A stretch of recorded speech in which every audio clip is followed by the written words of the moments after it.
নমস্কার বন্ধুরা, Bengali moms কিচেনে আপনাদের সবাইকে স্বাগত। আমি সোমা সরকার আবারও চলে এসেছি একটা নতুন ভিডিও নিয়ে। আজকে বানাচ্ছি ভেটকি মাছের ফিশ ফ্রাই। তা বন্ধুরা, ভেটকি মাছের ফিশ ফ্রাইটা বানাচ্ছি আজকে আমি একটা নতুনত্ব করে, কারণ ভেটকি মাছের আমি ফিলে নিইনি, আমি নিয়েছি কিন্তু আর এক ধরনের জিনিস। এটা আমি ভিডিওতেই দেখাচ্ছি যে কোন জিনিসটা নিয়ে বানাচ্ছি। কেন ভেটকি মাছের ফিলে সবার দ্বারা কেনা সম্ভব হয় না।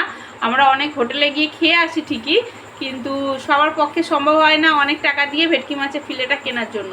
তো আমি কীভাবে বানাই, এমনি করে বানালে অনেক কম খরচায় আর খুব সুস্বাদু একটা খাবার পাওয়া যায়, খেতে পাওয়া যায়। তো চলুন কীভাবে বানাই দেখে নেওয়া যাক।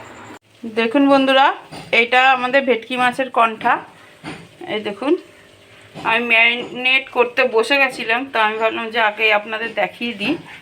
এই দেখুন, এখন সবে মাছটাই দিয়েছি কণ্ঠাটায়। এবার আমি একে একে মশলা মেশাবো।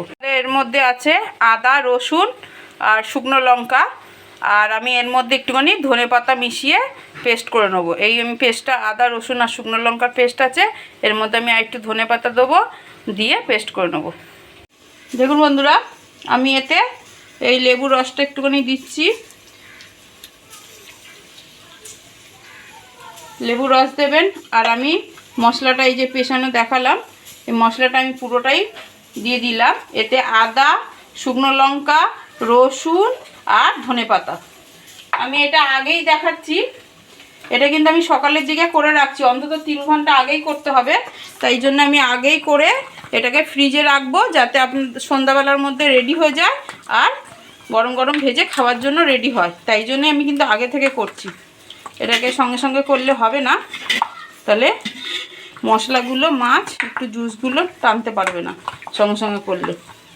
তো আমি এটাকে আগে থেকে মাখিয়ে ফ্রিজে রেখে দেবো 3 ঘন্টার জন্য। ফ্রিজে না হলে এমনিও ঢেকে রাখতে পারেন 2-1 ঘন্টা,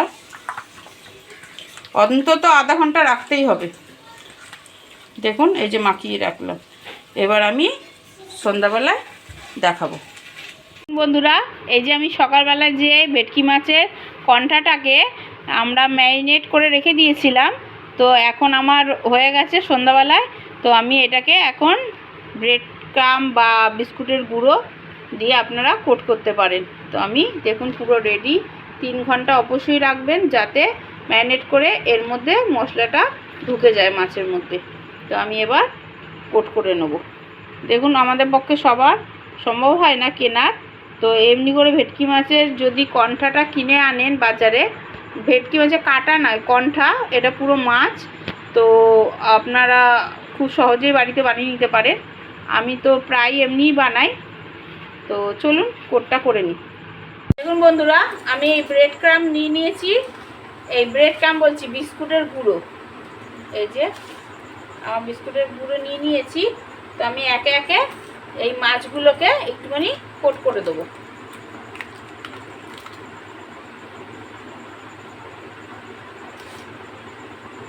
ভালো করে চেপে চেপে আমি মাছগুলোকে কোট করে নেব।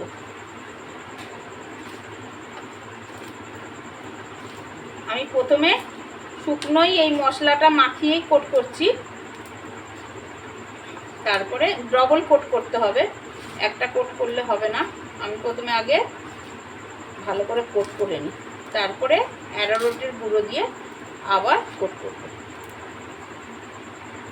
দেখুন, আমার এই একবার কোট হয়ে গেছে। একটু চেপে চেপে করতে হবে, তাহলে দেখুন কোটটা হয়ে গেছে। সবগুলো বানিয়ে ফেলি। দেখুন বন্ধুরা, আমার একবার করে কোট হয়ে গেছে। তো আমি এবার ডবল কোটিং করতে হবে। তো ডবল কোটিংয়ের জন্য এই তো শুকনো হয়ে গেছে, তো আমি এটাকে সাইডে রেখে দিই। আমাকে এটা দিতে হবে এই যে অ্যারারুট। একটুখানি অ্যারারুট বা ময়দা একটুখানি গুলে নেবেন, জলের মধ্যে গুলে আর ডবল কোট করতে হবে। তাহলে চলুন আমি অ্যারারুটটাকে গুলে নিই। একটু জল বেশি দিয়ে গুলবেন, যাতে আমি ডিপ করতে পারি, সেমনি জল দিতে হবে। দেখুন বন্ধুরা, এই যে গোলা হয়ে গেল আমার। এই অ্যারারুট গুলতে তো বেশি সময় লাগে না। এই যে আমার গোলা হয়ে গেছে। আমি সেকেন্ড বার এই যে ডিপ করে দিলাম। এমনি করে ডিপ করবেন,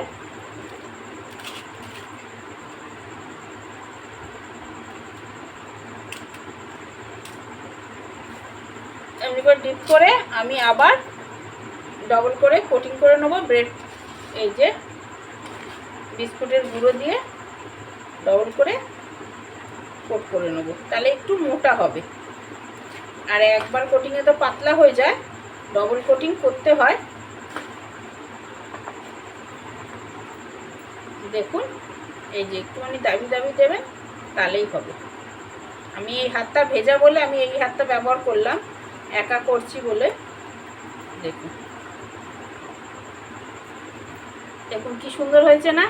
কেউ বলবে এটা এটার ভিতরে কাটা আছে, একটু কাটাটা বেঁচে খাবে, কিন্তু অনেক কম খরচায় হয়ে যায়। তাই জন্যই আমি এই পদ্ধতিতে দেখালাম। তো চলুন আমি এক এক করে সব বানিয়ে ফেলি। দেখুন বন্ধুরা, এই যে আমার সব এক একে কোটিং করে কমপ্লিট হয়ে গেছে, নিয়ে নিয়েছি। এবার ফ্রাই প্যান বসিয়ে দিয়েছি, ফ্রাই প্যানটা আমার গরম হচ্ছে। তো আমি এই তেল দিয়ে দিলাম। আমাকে একটু ফ্ল্যাট জায়গায় ভাজতে হবে, কারণ এগুলো একটু লম্বা লম্বা হয়েছে। ফ্রাই প্যানটা গরম করে নিয়ে আমি এতে এক এক মাছের ফিলেগুলো দেবো। দেখুন বন্ধুরা, আমার তেলটা গরম হয়ে গেছে। তো আমি এক একে আর একটুখানি গ্যাসটা আমি কমিয়ে দেবো।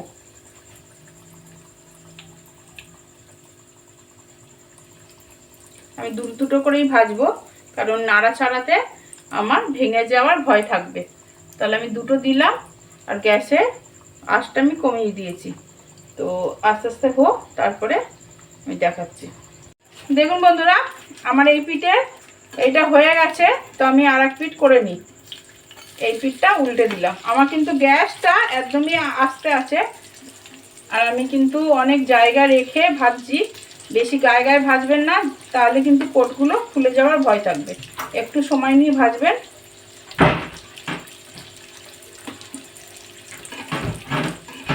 দেখুন এমনি করে এইদিকে উল্টে দিয়েছি। তো এবার আমি যদি পারলে সাইড দিয়ে দিতেই পারি, কারণ এটা তো আমি শুধু তুলে নিলেই হয়ে যাবে, আমার অসুবিধা হবে না।